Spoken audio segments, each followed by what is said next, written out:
আসসালামু আলাইকুম ওয়া রাহমাতুল্লাহ। বন্ধুরা, আমি ডাক্তার M Al Mamun, vice principal Bengal homeopathic medical college হাসপাতাল।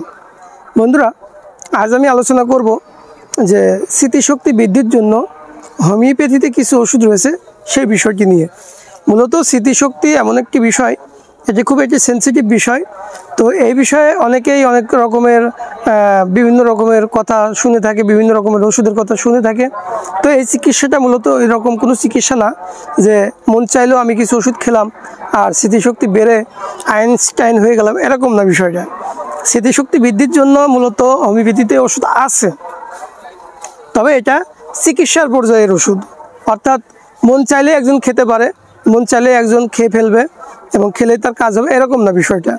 মূলত স্মৃতিশক্তি যাদের কম বা ভুলে যাওয়া, মাইন্ড ফরগেটফুল, এই যে ভুলে যাওয়া মন বা পড়া মনে থাকে না বা পড়তে মনে চায় না, এটি মূলত ফিজিক্যাল একটি রোগ। এটি তো এই ফিজিক্যাল যে রোগটা, এটা একটা মেন্টাল সমস্যা। তো এই যে মেন্টাল সমস্যা, এই যে রোগটা, এটা ভালো হওয়ার জন্য হোমিওপ্যাথিতে একটি নিয়মতান্ত্রিক চিকিৎসা রয়েছে। তো কেউ যদি এটার নিয়মতান্ত্রিক যে চিকিৎসাটা রয়েছে সেটা গ্রহণ করে, তাহলে ইনশাল্লাহ তার এই যে ভুলে যাওয়া বা পড়া মনে না থাকা বা স্মৃতিশক্তির যে গোলযোগ, এই বিষয়গুলো ঠিক হয়ে যাবে।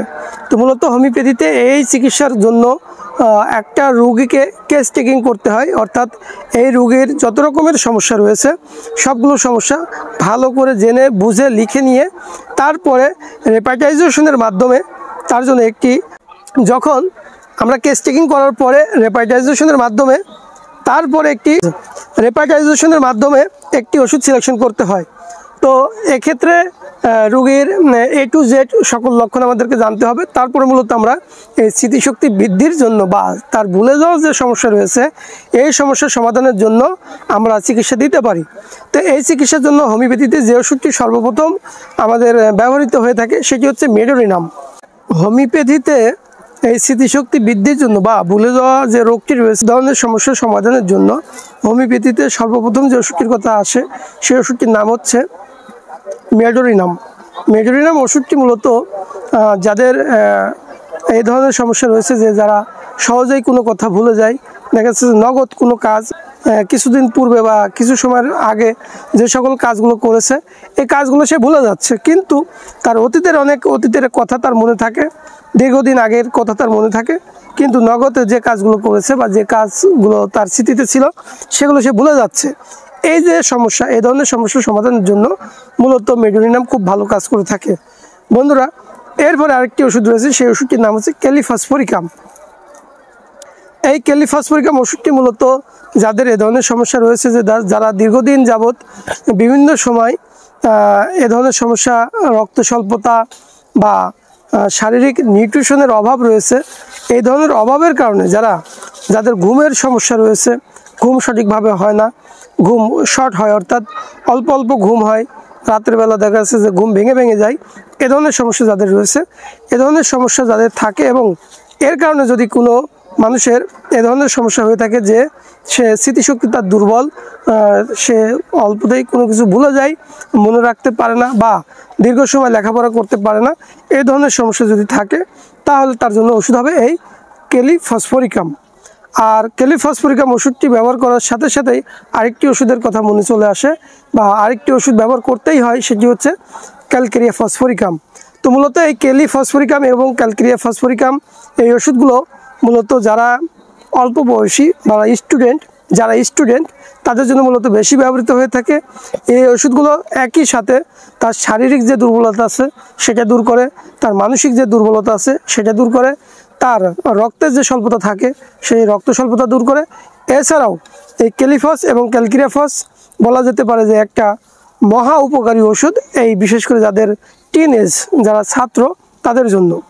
তো বন্ধুরা, এই দুটি ওষুধ যদি কেউ নিয়মিত অন্তত 3 মাস খেতে পারে, তার এ ধরনের সমস্যা তো দূর হবেই, এছাড়াও তার শারীরিক যে দুর্বলতা আছে এই শারীরিক দুর্বলতা দূর হয়, মানসিক স্মৃতিশক্তি বৃদ্ধি পায় এবং শারীরিক সৌন্দর্য বৃদ্ধি পায় এবং স্বাস্থ্যের উন্নতি হয়ে থাকে। এরপরে আরেকটি ওষুধের কথা বলবো বন্ধুরা, সেই ওষুধটির নাম হচ্ছে জিঙ্গো বাইলোবা। জিঙ্গো বাইলোবা ওষুধটি মূলত একটি কিংবদন্তি ওষুধ বলা যেতে পারে, সেটা হচ্ছে এই স্মৃতিশক্তি বৃদ্ধির জন্য এবং মানসিক শক্তি বৃদ্ধি করার জন্য। তবে জিঙ্গো বাইলোবা ওষুধটি সাধারণত 1x বা 3x এই মাপে পাওয়া যায় এবং এটা খুব বেশি অ্যাভেলেবেল না। হোমিওপ্যাথিতে জিঙ্কো বাইলোবা ওষুধটিও খুব একটি নামকরা ওষুধ এবং খুবই উন্নত মানের ওষুধ।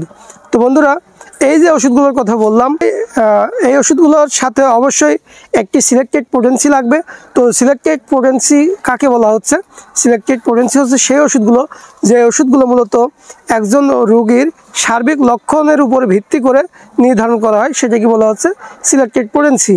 এই সিলেক্টেড পোটেন্সি সহ যদি কেউ আমি যে ওষুধগুলো বলেছি এগুলো থেকে যেটা তার জন্য প্রযোজ্য এরকম কোনো একটি ওষুধ নিয়ে যদি কেউ নিয়মিত ব্যবহার করে, তাহলে তার এই যে ভুলে যাওয়া যে রোগ বা মানসিক যে দুর্বলতা, মেজাজ খিটখিটে, অতিরিক্ত রাগ হওয়া বা মানুষের যে বুঝের স্বল্পতা, এই ধরনের সমস্যার স্থায়ী সমাধান হয়ে যাবে ইনশাল্লাহ। তো এই ধরনের সমস্যার সমাধানের জন্য মূলত এই ওষুধগুলো থেকে যে কোনো একটি সেট আপনাকে সিলেকশন করে নিতে হবে। তো এই ওষুধের পাশাপাশি আরও একটি ওষুধের কথা আমি বলবো, সেই ওষুধটির নাম হচ্ছে সালফার। সালফার ওষুধটি মূলত তাদের জন্য বেশি ব্যবহৃত হয়ে থাকে যারা প্রখর স্মৃতিশক্তি আগে ছিল কিন্তু বর্তমান তার এই স্মৃতিশক্তি লোপ পেয়েছে, তার আগের মতন আর স্মৃতিশক্তি কাজ করে না, অর্থাৎ ব্রেন স্লো হয়ে গেছে, কাজ করতেছে না, একটা জিনিস বুঝতে তার সময় লেগে যায়। অর্থাৎ যে জিনিসটা সে আগে যে কোনো বিষয় সে খুব সহজে বুঝতে পারতো, মাথায় ধরতে পারতো, মানসিক স্ট্রং ছিল, কিন্তু দেখা যায় এখন তার মানসিকভাবে সেই শক্তিটা কমে গিয়েছে। অল্পতেই রাগ হয়, অল্পতেই খুব খিটখিটে মেজাজ হয় এবং সে রেগে যায়। তার যে স্মৃতিশক্তি ছিল সেটা কমে গিয়েছে, তার কথা মনে থাকে না বা যে কাজগুলো করেছিল সে কাজগুলো মনে থাকে না এবং শারীরিকভাবে দুর্বলতা চলে এসেছে। এই ধরনের যদি রোগী হয় সেক্ষেত্রে তার জন্য ওষুধ হবে হচ্ছে এই সালফার। সালফার ওষুধটি দেওয়ার সাথে সাথেই অবশ্যই আরেকটি ওষুধের কথা চলে আসে, সেটি হচ্ছে নাক্স ভূমিকা। নাক্স ভূমিকা ওষুধটি রোগীর লক্ষণের উপর ভিত্তি করে দিতে হবে। তবে নাক্স এবং সালফার কিন্তু এই একই রোগীর জন্য ব্যবহৃত হয়ে থাকে অনেক ক্ষেত্রে। তো বন্ধুরা, আমি যে লক্ষণগুলো বলেছি এবং যে ওষুধগুলো বলেছি প্রত্যেকটা ওষুধ এবং প্রত্যেকটা রোগী কিন্তু আলাদা আলাদা হবে এবং এই কারণেই চেষ্টা করতে হবে যে রোগীর লক্ষণের সাথে মিল রেখে যে কোনো একটি ওষুধ সিলেকশন করে নেওয়ার জন্য। তো মূলত ওষুধ সিলেকশন করে না নিলে কোনো ওষুধেই কোনো ভালো ফলাফল আসে না। তো ভালো ফলাফল পেতে হলে অবশ্যই ওষুধগুলো লক্ষণের সাথে এবং রোগের গভীরতার সাথে মিলিয়ে নিতে হবে। তো এভাবে নিয়ে যদি কেউ নিয়মিত এই চিকিৎসাটা গ্রহণ করে তাহলে অবশ্যই তাদের এই স্মৃতিশক্তিতে যে সমস্যা রয়েছে বা ভুলে যাওয়ার যে সমস্যা রয়েছে, মনে না থাকার যে সমস্যা রয়েছে বা স্মৃতিশক্তি বা মানসিক যে দুর্বলতা রয়েছে, অর্থাৎ অল্পতে রেগে যাওয়া বা ইরিটেবিলিটি, মাইন্ড অ্যাঙ্গার ইরিটেবিলিটি, এই ধরনের যে রোগগুলো রয়েছে এই সমস্যাগুলো স্থায়ীভাবে সমাধান হয়ে যাবে। তো বন্ধুরা, আপনাদের এই বিষয়ে কোনো তথ্যের প্রয়োজন হলে আমাদের স্ক্রিনে দেখানো নম্বরে যোগাযোগ করতে পারেন। এছাড়াও আমরা কুরিয়ার মাধ্যমে সারা বাংলাদেশে হোম ডেলিভারিতে ওষুধ পাঠিয়ে থাকি। আপনাদের প্রয়োজনে আপনারা আমাদেরকে অর্ডার করতে পারেন। বন্ধুরা, আজকের মতন এখানেই শেষ করছি। আপনাদের সুস্বাস্থ্য কামনা করে সে পর্যন্ত সকলে ভালো থাকবেন। আসসালামু আলাইকুম ওয়া রাহমাতুল্লাহ।